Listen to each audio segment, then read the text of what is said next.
Thank you. Thank you so much. It's always wonderful to be in Florida's friendliest hometown, which happens to be the center of the freest state in the United States. We've got a lot of great folks here, and I want to thank Keisha King for the introduction. We have a number of people in my administration, Simone Marsteller, our Secretary for the Agency of Healthcare Administration. We have our Commissioner of Education, Richard Corcoran. We also have legislators, Senator Baxley, Representatives Ingoglia, Truenow, and Representative Randy Fine. We have Christopher Rufo, who's the leading opponent of CRT from the Manhattan Institute. We have Dr. Matt Spalding, professor in constitutional government in Hillsdale College. And then we have Lele, did I say that right? Lolly. Yeah, we have Lolly Jimenez Hincapi, who's a mother, who's going to talk about her views in terms of education. Then we have Lakeisha Howell, who's also a mother from Sarasota County, and she's going to come up and say a few things. And education really is so very important. And I think it's important that in Florida we continue to do a lot of the good things that we have done. Education Week, the latest rankings rank Florida number 3 for K through 12 achievement in the whole country. And that wasn't true when I was growing up here, I'll tell you that. And so we have, and we'll talk a little bit about some of the things we don't want to see in our schools and in our society, but I think it's important to say, what are we doing positively in terms of what we want to be in our schools? And I think we've done more than any other state to place a renewed emphasis on American civics and teaching kids about the Constitution and what it means to be an American. And we've been able to get requirements back into the high schools, which is very important. We have the ability, and we'll be doing exams when people leave school, which will be like a citizenship exam that naturalized immigrants have to take. Because at the end of the day, everybody that comes through our school system, some will go into a variety of different fields, but everyone's going to be an American citizen, and they're going to have duties and responsibilities, and they need to understand what that means, and they need to understand the principles that our country was founded upon. We also have been able to help teachers. We just launched, and it's going to come into effect next year, the civics, we call it like a civics training program, where if you go through it, really get deep knowledge and understanding on the fundamentals, you get a $3,000 bonus. And so that's something that we think is very positive. So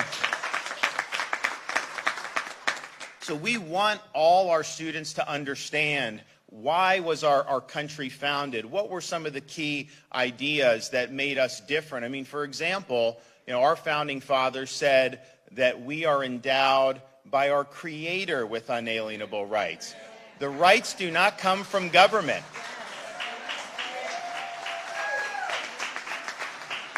So these are natural rights, and we create a constitutional system not to give us rights, but to protect the rights that we already have. And we have a constitutional system that's laid out, and not just having a judiciary, an executive, a legislature, but also having 50 state governments and federalism and all these different things that are designed to be able to maintain and preserve a free society. And we've seen those ideas tested over the years throughout our history, and you've had different people with different views about it. I mean, if you look at President Lincoln, when before he became president, running for the Senate, he was running against a guy named Stephen Douglas, and Douglas was basically saying that the founders wanted slavery, it was important to have, and all of a sudden Lincoln said, no, that wasn't what they wanted. They disfavored it. They wanted it to go away.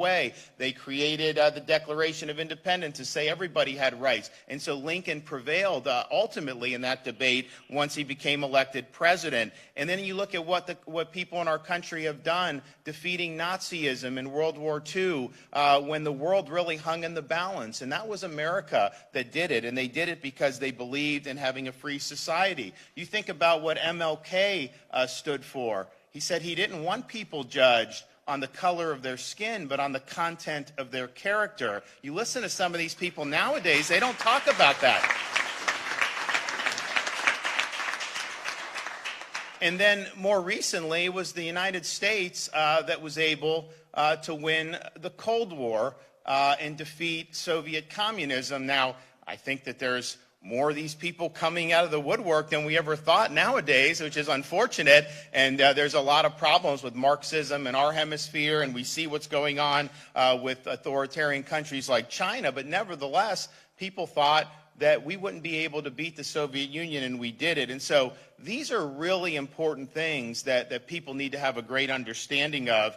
And I think what you see now with the rise of this woke ideology is an attempt to really delegitimize our history and to delegitimize our institutions. And I view the wokeness as a form of cultural Marxism. They want to tear... They want to just, it's not just, people say, oh, they're leftists or socialists. It's not just like taxes and all that. Yeah, they do want that, and that's not good. But they really want to tear at the fabric of our society and our culture and things that really we've taken for granted, like the ability of parents to direct the upbringing of their kids. So this is really, really significant. And when you see these things throughout the country, where they take down Thomas Jefferson's statue in New York City, where they take down Abraham Lincoln in Massachusetts, where they take George Washington's name off schools in California, that is an attempt to erase history.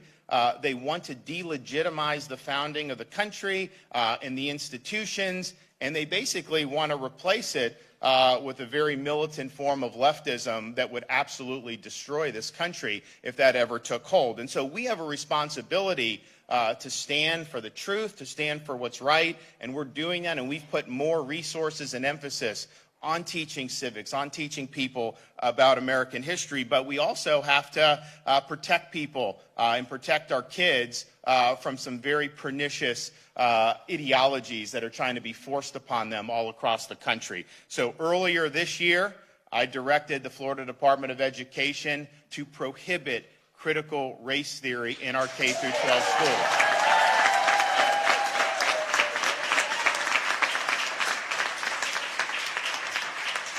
And you'll hear these people. They made it. It was a big deal in Virginia. These counties, parents were really upset, and a lot of the media would be like, "Oh, it's not happening. It's not happening," and they would basically act like this is all just made up. Well, let me show you some of the things that have been done throughout our country just in the last couple years. The Arizona Department of Education created a quote equity toolkit, claiming that babies show the first sign of racism at 3 months old, and that white children become full racists, quote, strongly biased in favor of whiteness by age 5. Santa Clara County Office of Education denounced the United States as a, quote, parasitic system based on, quote, the invasion of, quote, white male settlers, and encouraged teachers to cash in on kids' inherent empathy in order to recruit them into political activism. And a Philadelphia elementary school forced fifth graders to celebrate black communism and simulated a black power rally to, quote, free Angela Davis from prison. And at that particular school, 87% of students fail to achieve basic literacy by graduation. And so this is something that you see all across the country, and we have a responsibility in Florida to say we're not going to do it. So we did do that. So it violates Florida standards to scapegoat someone based on their race, to say that they're inherently racist, to say that they're an oppressor or oppressed or any of that. And that's good and that's important. But we also have to realize that we got to do more to make sure that that actually carries the day in the classrooms and in our society. So today we are going to be introducing to the public, and we have legislators who are going to help us with this, a new piece of legislation for the upcoming legislative session called Stop Wrongs Against Our Kids and Employees Act, the Stop Woke Act. And it's something that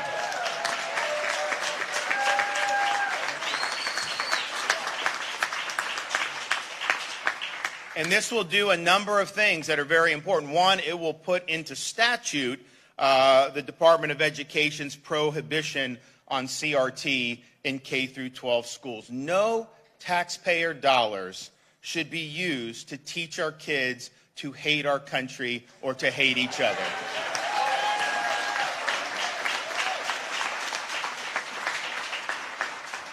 And that's important, and that's all well and good, but I think what we've seen recently is you can legislate things like Parents' Bill of Rights. You can have certain things, and sometimes the school districts don't always follow it. And so we are going to be including in this legislation giving parents a private right of action to be able to enforce the prohibition on CRT, and they get to recover attorney's fees when they prevail, which is very important.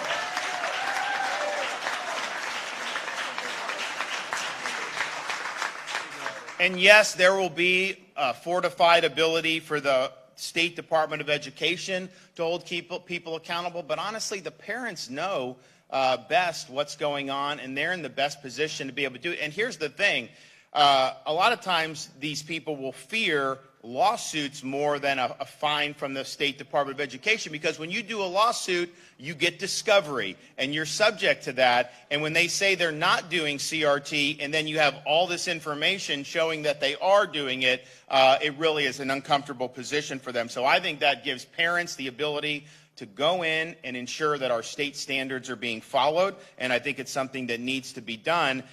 We also need to understand that this has become a cottage industry, this CRT. There's people making huge amounts of money. They basically will get tens of thousands of dollars to go in and do a training, sometimes at schools, sometimes at businesses, you know, basically saying like, okay, pay me $50,000 so I can teach your employees how racist capitalism is, or something like that. And I'm just thinking to myself, well, you're certainly charging a king's ransom to do that. You don't complain about capitalism when you're lining your own pocket. It's just when other people are doing well. But the issue is you have these whole cottage industry of these consultants that will come and they'll go into a school district, or they'll go to a business, and they'll go to colleges and universities, and they bring a lot of this into those institutions, and they call it equity.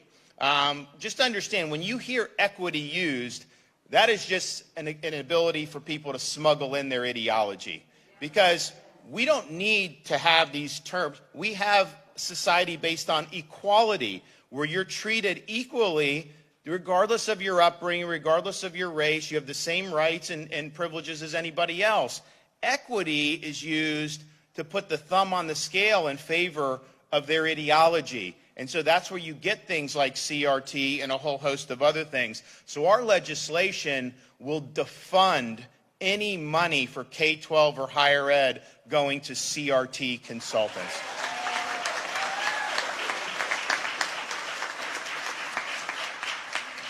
We are also not going to allow the staff or employees or teachers in our education system to be subjected to to that type of training where they're forced to sit there and listen. And they have had this in different parts of the country.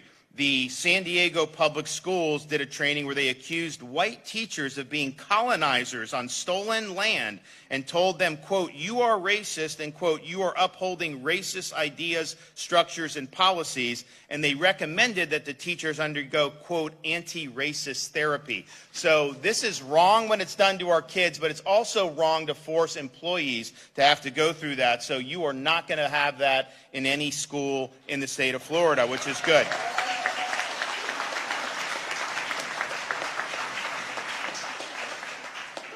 But, you know, it's not just in schools, and I know that's been a big focus, and understandably so, because parents send their kids. I think most parents just want them to be educated on kind of the basics. I don't think that they're interested in this indoctrination. I know I'm not, and I know most of you are not. And it's important. And it is wrong when you're trying to take a kid who's there to learn basics, and you're putting ideology and you're trying to indoctrinate. But this also goes beyond education, and it goes beyond just schooling.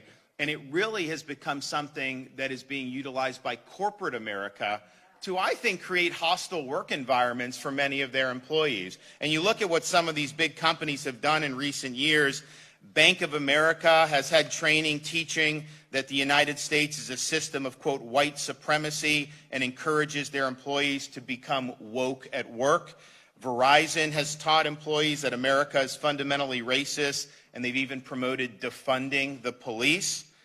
And a Google employee program claims that America is, quote, a system of white supremacy, and that all Americans are, quote, raised to be racist. And so that is some of the stuff that we're seeing. And, I think about it, if you're in a company and someone's telling, dirty jokes or doing this, that could be considered a hostile work environment. Well, how is it not a hostile work environment to be attacking people based on their race, or telling them that they're privileged or that they're part of oppressive systems, when all they're doing is showing up to work and trying to earn a living? So we believe that this corporate CRT, it's basically corporate sanctioned racism, and they're trying to shove it down these employees' throats. We believe that that violates the Florida civil rights laws, but to the extent it doesn't, we're going to make sure that the law does include this into these laws, so that employees have an ability to protect themselves against this kind of, really, which is harassment.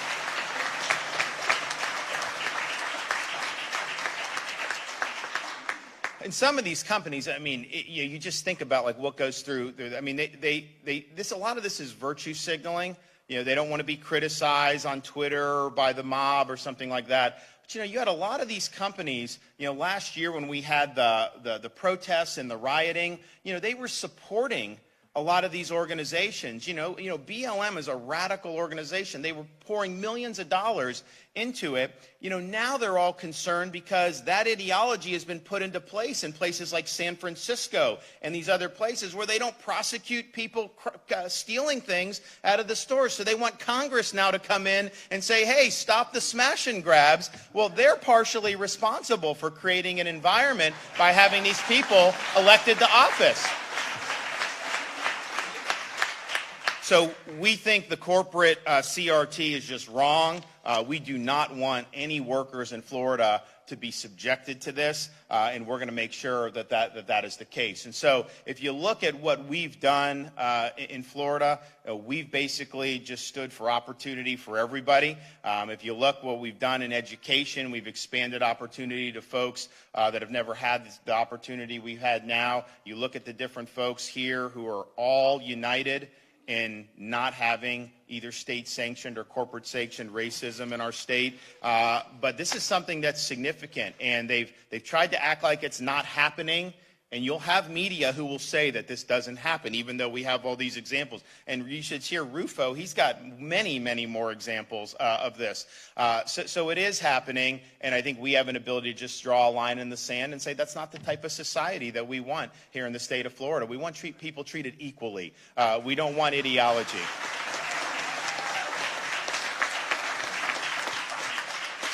So we're gonna hear from some folks who've got some good things to say. So I'm going to bring up them, and we look forward to hearing those remarks. So first, I'm going to bring up from the Manhattan Institute. Really has done more than anybody else in our country on exposing CRT in education and in corporate America. Christopher Rufo.